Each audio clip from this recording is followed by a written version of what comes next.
Hi, my name is Brian Jose Lozano Yukihihe, and today I'm going to talk about Sofosbuvir and Ribavirin in HCV, genotypes 2 and 3. And first, we're going to talk about the definition of how this treatment is applied in this disease.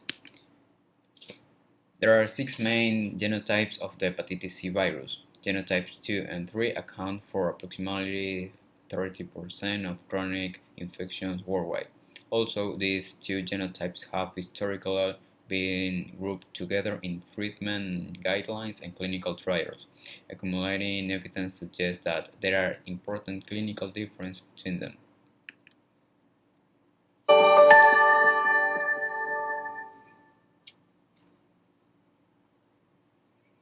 Hepatitis C clearly we classify as genotype 1, genotype 2, genotype 3, genotype 4, 5, and 6 clearly. Usually, different genotype not really associated with the risk of disease progression, except some study, particularly from India, they found that genotype 3 may be associated with more fatty liver disease, and that might associate it with the risk of fibrosis progression, or also fatty liver might associated with unfavorable therapy to pegylated interferon. So that's still not really strong, but we know that the genotype is associated with the treatment response. Particularly if you treat the patient with pegylated interferon ribavirin, we know that genotype 2 is easy to treat. I mentioned earlier, with 24-week peg interferon ribavirin in genotype 2, the cure rate is over 90%. Genotype 3, it will be about 80 to 85%. Genotype 1, the cure rate with peg interferon ribavirin, treatment duration even longer to be 48 weeks, the cure rate will be around 50 to 55% in Caucasian and 70% in Asian. So mainly it associated with the treatment response with interferon-based therapy. But this will be less important when we talk about interferon-free treatment with the new DAA. And this one less association with the response. However, as I mentioned during my talk, that genotype 3 still become quite difficult to treat with DAA therapy. Now, issue applied in Ecuador. A total of 475 patients were screened for enrollment. Of these patients, 121 underwent randomization and 419 began treatment.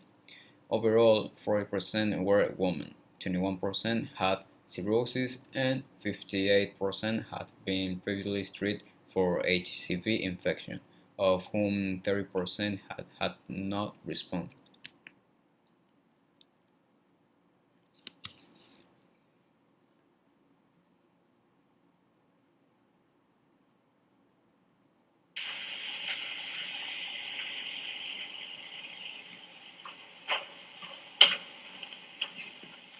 Great. Thank you very much for sticking to the end for this discussion about hepatitis C. I'm charged with the task of discussing treatment of genotypes 2 and 3 in the next 20 minutes. This is our outline. I'll discuss the burden of hepatitis C genotype 3 globally in the U.S. and the implications of morbidity and mortality, the current standard of care per ASLD IDSA guidelines, very briefly discussing special populations will be highlighted in greater detail by Dr. Pordad, a word about DA failures, and a look into the future of next generation regimens with specific comment on genotypes 2 and 3. So we recognize that genotype 1 is by far the most common genotype globally and here in the US. In fact, globally it's about 50% of all patients. But I want to highlight that genotypes 2 and 3 actually are very common. Genotype 3 is the second most prevalent globally, and genotype 2 and 3 represent approximately 20 to 30% of all Americans with hepatitis C. Now, we have traditionally viewed genotype 2 and 3 as being quote-unquote the easy genotype to treat. But we have now learned in the era of all oral regimens that genotype 3 is unique in being more challenging to eradicate, but furthermore, that genotype 3 may be associated with increased risk of liver outcomes. This is a study from Fasia Kanwal published 2 years ago, which looked at 110,000 veterans with hepatitis C, of whom just over 8,000 had genotype 3. A multivariate analysis confirms that genotype 3 hep C is associated with an increased risk of cirrhosis with a hazard ratio of 1.31 and increased risk of liver cancer with a hazard ratio of 1.8. In the interest of time, I have not shown other data sets which largely confirm this observation. And so I think it's very clear that genotype 3 is more difficult to treat and associated with worse outcomes. Now, pros and cons. Pros. Patients receiving Sofosbuvir and Ribavirin have sustained reductions in circulating HCV RNA levels during the first weeks of treatment. Cons. Elevate alanine aminotransferase and aspartate aminotransferase levels, malaise, headache, attempting suicide, diarrhea, and irritability.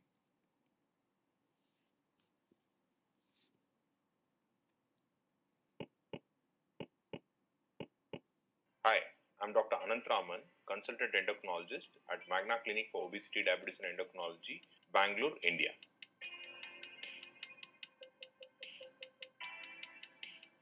Hi, I'm going to talk about treatment of HCV 2 and 3 infected patients. HCV can occur due to three different genotypes, genotype 1, 2 and 3. Among these three genotypes, 2 and 3 are very common in India, especially genotype 3 is extremely common in South Asia and India. And these HCV genotypes are treated by combination antiviral therapy. For instance, genotype 2 is more drug responsive than genotype 3, and also it depends on whether cirrhosis has already occurred in the liver because of hepatitis C infection. In case the cirrhosis has already occurred, then the duration of treatment has to be longer and will be of the duration of 24 weeks. So, in without cirrhosis, in both the conditions, the treatment ranges between 12 and 24 weeks.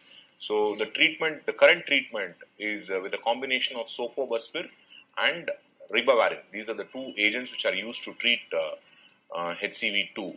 And in HCV3, you have a combination of Sofosbuvir and another agent, which can be either interferon or some other drug. So these are the current treatments, but treatment of HCV itself is a rapidly changing field, and guidelines for these are updated regularly, and you should look up the latest treatment before starting on treatment. Now, applications in medicine. In clinical trials, treatment with a combination of the nucleotide polymerase inhibitor Sofosbuvir and the antiviral drug Ribavirin was associated with high response rates among patients with hepatitis C virus, genotype 2 infections, with lower response rates among patients with HCV genotype 3 infection.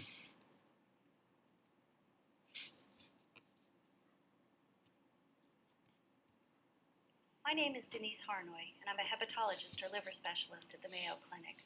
This is an exciting time in the treatment of hepatitis C. Our current treatments for hepatitis C are interferon, which is an injection that's taken weekly, and ribavirin, which is a pill that's taken every day.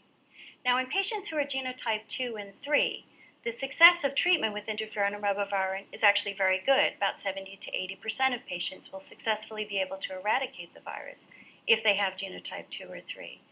But as I said, this represents a minority of patients infected in the United States. In the United States, the vast majority of patients are infected with genotype 1.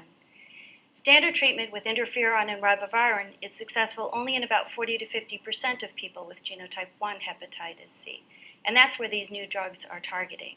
So these drugs were developed as the first drugs that were actually developed against the hepatitis C virus itself. These drugs will be used in combination with interferon and ribavirin. Their names are Telaprevir and Boceprevir. They're a pill, and as I stated, each one would be taken in combination with interferon and ribavirin.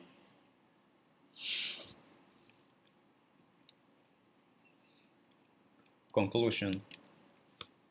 Sofosbuvir is an oral nucleotide analog inhibitor of the HCV NS5P polymerase that is effective against HCV genotypes 2 and 3 when it is administered in combination with Ribavirin.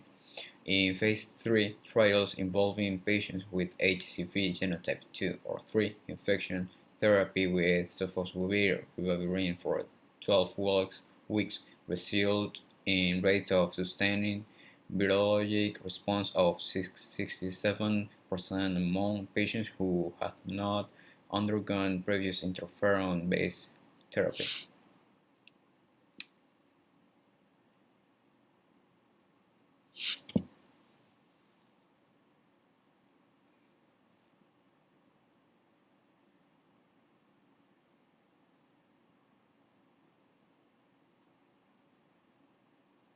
The reason why we conducted this study is because there are these new medications for hepatitis C that in the clinical trials have had incredibly high sustained virologic response rates. However, in the past, we have noted that agents in the real world don't perform quite as well as they do in clinical trials, because in the real world you have patients who are slightly more difficult to treat, you have more competing comorbidities, you have providers who don't have as much time. So we wanted to see if the clinical effectiveness in the real world was as good as the clinical efficacy that we'd seen in the clinical trials.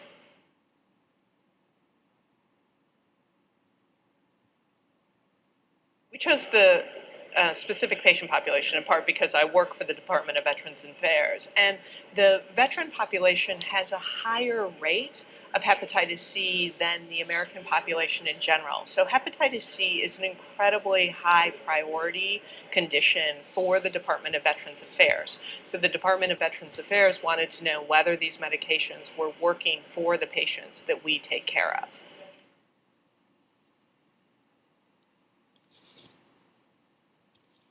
The study focuses on genotype 1 patients because Ribavirin, Sofosbuvir, with or without Ribavirin, while that is approved for several genotypes, Sofosbuvir, Paritaprevir, Ritonavir, plus Decabavir, with or without Ribavirin. The other medication that we compared in this trial is only approved for genotype 1.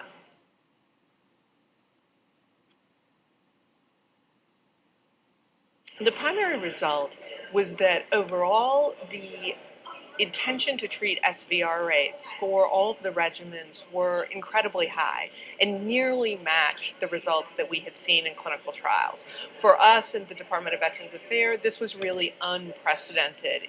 With the previous medications, let's say Boceprevir, Telaprevir, or pegylated interferon Ribavirin, there had been a substantial decrease when you looked at effectiveness compared to efficacy. For us, this is really one of the first times where the clinical effectiveness nearly matches the results that we had seen in the clinical trials. Thank you.